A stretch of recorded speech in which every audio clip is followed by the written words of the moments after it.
जब पिछली वीडियो में मैंने आपको जो है बताया था हेयरिंग के बारे में और कॉक्लियर इम्प्लांट के बारे में, आज हम उनकी थेरेपीज के बारे में पढ़ेंगे। ठीक है, जो थेरेपीज हम फॉलो करते हैं, therapies for hearing ads and implant, cochlear implant basically. तो बेसिकली जो दो मेन थेरेपीज है जिनको हमने फॉलो करना है according to the level, according to the hearing aids और या फिर इम्प्लांट। ठीक है, लेवल जैसे हमने पिछले लेवल किए हैं माइल्ड, मॉडरेट, स्फीयर और प्रोफॉर्म, उसके अकॉर्डिंगली हमने थेरेपी डिजाइन की है। सारी बात है, अगर उन्होंने इम्प्लांट नहीं करवाया हुआ और वो स्फीयर से ऊपर प्रोफॉर्म की तरफ जा रहा है, इम्प्लांट नहीं करवाया और वो स्पेशल स्कूल में डाला तो वो साइन लैंग्वेज ही सीखेगा। ठीक है, क्योंकि उसकी हियरिंग तो ना हियरिंग और ऑडिटरी में डेवलप होगी और ना ही उसकी स्पीच आएगी। ठीक है, लिप रीडिंग हो सकता है काम, लिप रीडिंग यानी उसकी साइन लैंग्वेज के साथ लिप रीडिंग हो, लेकिन जब आपने हियरिंग एड लगा दिया और इम्प्लांट करवा दिया और थेरेपी भी स्टार्ट करवाई, तो फिर थेरेपिस्ट को चाहिए कि वो अकॉर्डिंगली उसके लेवल के हिसाब से थेरेपी डिजाइन करे। तो ये जो हियरिंग एड वाले और इम्प्लांट वाले बच्चे होते हैं, निकाल स्कूल में नहीं जा सकते हैं, बिल्कुल जा सकते हैं। हम उनको फिर वो बात करते लेवल, हियरिंग एड लगवाया है, ठीक है, अब बच्चे को हियरिंग एड लगा के वो स्फीयर लेवल पे है, तो फिर जाहिर बात है अगर हियरिंग एड बेनिफिट नहीं दे रहे, वो इम्प्लांट में नहीं करवा पा रहे, फिर नॉर्मल स्कूलिंग में जाना मुश्किल हो जाएगा। लेकिन एक बच्चे ने इम्प्लांट करवा रही है, उसकी स्पीच डेवलप हो गई है, वो माशाल्लाह उसकी थेरेपी अच्छी चली है, अच्छा करे, तो हम हमारी जो बीइंग अ थेरेपिस्ट हमारी यही कोशिश होती है कि हम हियरिंग के बच्चों को नॉर्मल स्कूलिंग की तरफ शिफ्ट कर दें। ठीक है, लेकिन देखना, ठीक है, इस टाइम के साथ साथ चीज़ें होती हैं। अच्छा, अब दो थेरेपीज हो गई। ठीक है, एक है टोटल कम्युनिकेशन,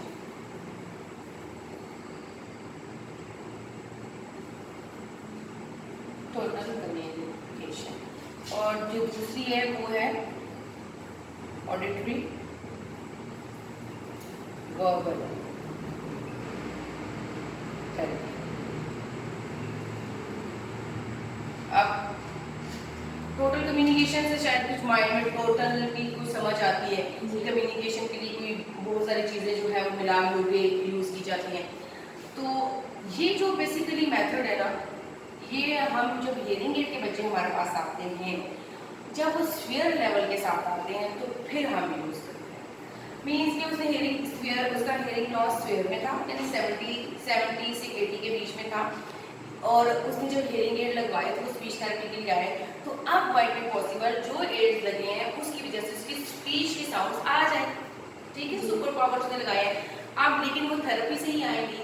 अब क्या होता है कि पेरेंट्स आते हैं कहते हियरिंग एड तो लगे हैं तो आप ये सुन लें, कुछ लोग नहीं करवाते थेरेपी, तो ऐसा नहीं होता, जब तक थेरेपी नहीं करवाएंगे उसकी स्पीच डेवलपमेंट नहीं होगी, क्योंकि पेरेंट्स को तो इतना नॉलेज नहीं है कि स्पीच को डेवलप कैसे करवाना है।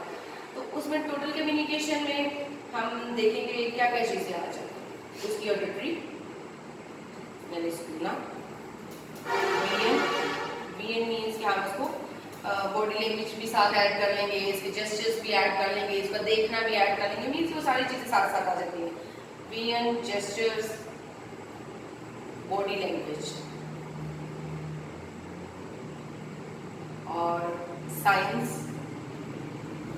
साथ साइंस भी आ जाएंगे। ठीक है, ये सारी चीजें आ जाएंगी टोटल कम्युनिकेशन में। मीन्स हम उसे दिखा भी रहे हैं, सुनवा भी रहे हैं, साइन भी दे रहे हैं। ठीक है, बॉडी लैंग्वेज और जेस्चर्स उसे कुछ ना कुछ इस तरह से हम अपना प्रेजेंट कर रहे हैं कि उस चीज को समझ लें। ठीक है, हम लिप रीडिंग एक दूसरा,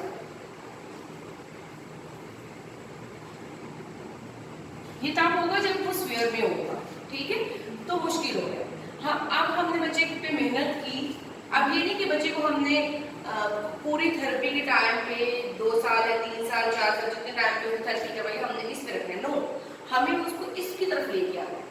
ये उसी सूरत पॉसिबल है जब हम इन सारे स्टेप्स को साथ साथ फॉलो करके तो हम इसकी तरफ मूव करेंगे। अब मैं बच्चे को हाल ही सुनवा रही हूँ, मैं कहूँ एप्पल एप्पल एप्पल एप्पल, बच्चा सुन रहा है, वो समझ नहीं पा रहा, उसे नहीं पता कि किस चीज का बोला जा रहा है, क्योंकि उसने एप्पल देखा तो होगा लेकिन उसने सुना नहीं होगा कि ये एप्पल हो रहा है। ठीक है, लेकिन अब क्या है कि जब तक मैं उसे दिखाऊंगी नहीं, मैंने एप्पल की पिक्चर रखी, बोला, लिप रीडिंग में उसको एप्पल करवाया, ठीक है, साइन अगर वो इसको समझ नहीं, फॉर एग्जाम्पल मैंने अभी इसको पिक्चर नहीं दिखाई, तो हो सकता है कि मैं उसको एप्पल का ये साइन दे दूँ, ठीक है, कोई ऐसा बना के दिखा रहे, पिक्चर बना के दिखा दूँ।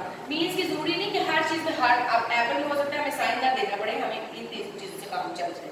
किसी ने हमें जैसे मैंने उसको जो है वो आ करवाना है तो मैं उसको आ के लिए आ का साइन दूंगी, ब करवाना है तो मैं उसको ये वाला साइन दे दूंगी, इस तरह से करके। मीन्स कि हमें जो साइन क करवाना है तो ये वाला साइन दे दूंगी।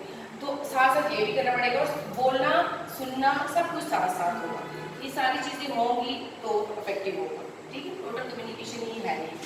तो उसमें ये है कि ये हम जब स्फीयर में आएगा तो यूज़ करते हैं। अब बच्चा माइल्ड और मॉडरेट में नहीं, माइल्ड में मॉडरेट में जरूरत नहीं पड़ेगी ना, हाँ मॉडरेटली स्फीयर जाएगा तो हमें चीज़ें करनी पड़ेंगी इसमें से, ठीक है। फिर ये होता है कि हो सकता है सिर्फ 2 चीज़ें करनी पड़ेंगी, ऑडिटरी और विजुअल, ठीक है। दिखा लिया, सुनवा लिया, या थोड़ा सा साइन। अच्छा, साइन के साथ साइन का जरूरत होता है कि आपने कभी हमें वॉइस और अनवॉइस बताना पड़ता है, कौन सी आवाज़ हम गले पे बच्चे के अपना हाथ सॉरी बच्चे का हाथ अपने गले पे रखते हैं, उसको फील करवाते हैं, ठीक है। आवाज़ जैसे ब ब और प प, और इसी तरह से डिफरेंस कैसे करवाते हैं वो इन्हीं के जरिए, या तो हम साइन देते हैं या हम साथ सुनवाने के साथ साथ उनको फील करवाते हैं कि मैंने उसका हाथ पकड़ा और अपने नोज पे रखा लाइक दिस, ठीक है। भ के लिए मैं उसको यहाँ से वाइब्रेशन फील करवा दी, भ। तो इस तरह से करके हम कोई से 2 मेथड उठा देते हैं, इसमें से और उसको कवर करवा देते हैं।